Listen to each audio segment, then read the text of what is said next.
Hello, everyone, and welcome to the Vortex, where lies and falsehoods are trapped and exposed. I'm Michael Voris. When a candidate picks a vice president, there's usually a solid reason for landing on that person. Either they can carry a state on election day, or they fill in a gap on the presidential nominee's resume, like in foreign policy, for example.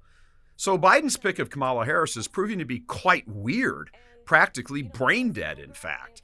First, she's from California, hardly a state that threatens to turn red, so no help there. And Kamala Harris has no real experience in anything significant other than screeching at and blasting and haranguing Brett Kavanaugh during his Supreme Court hearings. During her term in the U.S. Senate, she has sponsored no bills of import, but just signed on to the usual list of Marxist claptrap. While she was in California as Attorney General before that, in a far more friendly Marxist environment, she was able to beat back pro-lifers and advance the cause of same-sex marriage.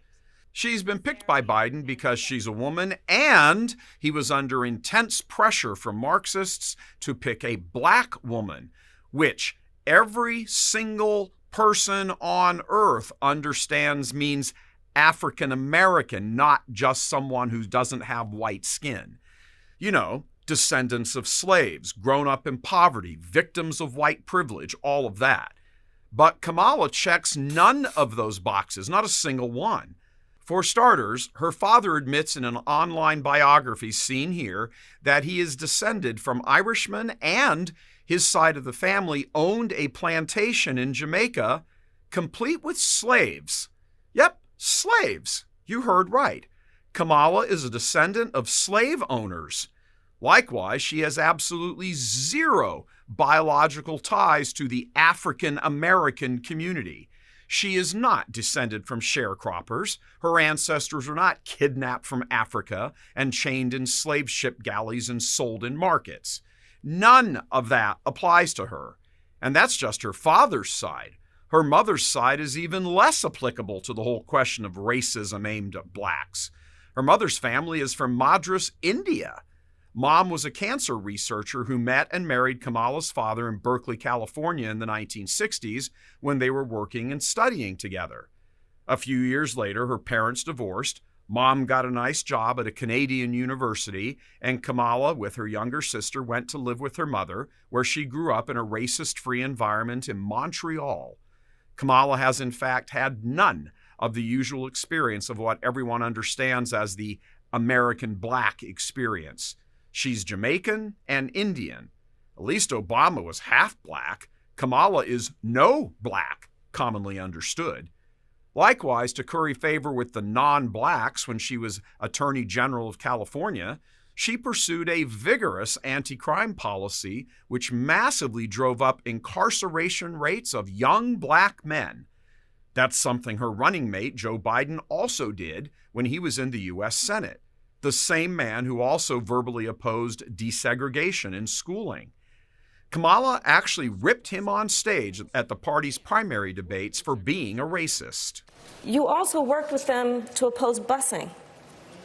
And there was a little girl in California who was part of the second class to integrate her public schools.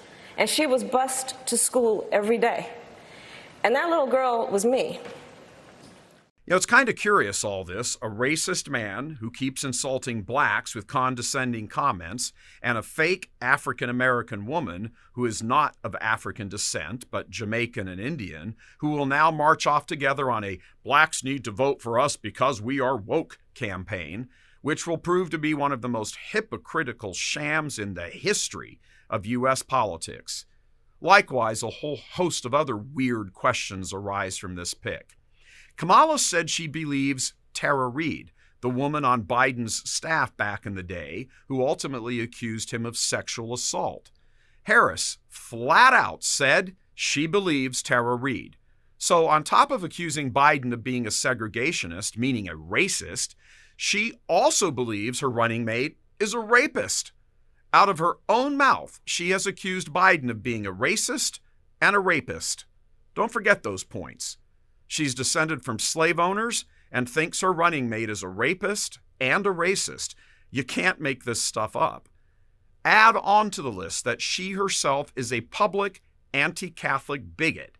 In 2018, in the Senate confirmation hearings for Brian Butcher for a federal judgeship, Kamala went off on him for his membership in the Knights of Columbus, specifically because the Catholic organization is opposed to abortion and same-sex marriage. In short, Kamala was applying a religious litmus test to a federal judgeship. Catholics had better beware of this monstrous ticket of fake Catholic Biden and anti-Catholic Kamala. But the Marxist media won't tell you all that. In fact, they don't know what truth and accuracy is. Anything, absolutely anything, any idea, policy, or proposal they don't like is automatically tagged as violent. At the same time, they portray actual violent attacks against innocent Americans, business owners, and police officers as mostly peaceful protests. It's all surreal, like we've stepped through Alice's looking glass.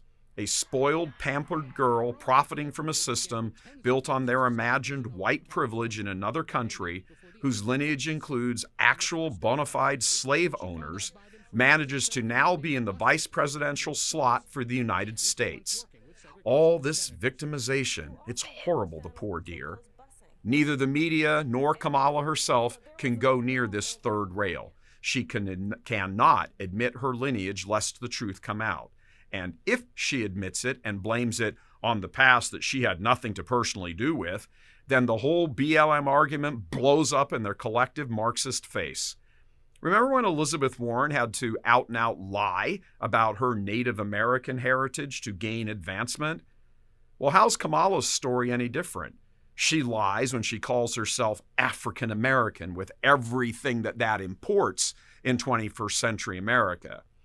And if the campaign wants to try and hide behind the line that some Jamaicans came from Africa a zillion years ago, well, everyone in America can play that game.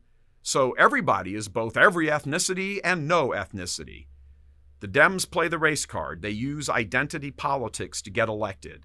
They even go so far as to nominate a descendant of slave owners.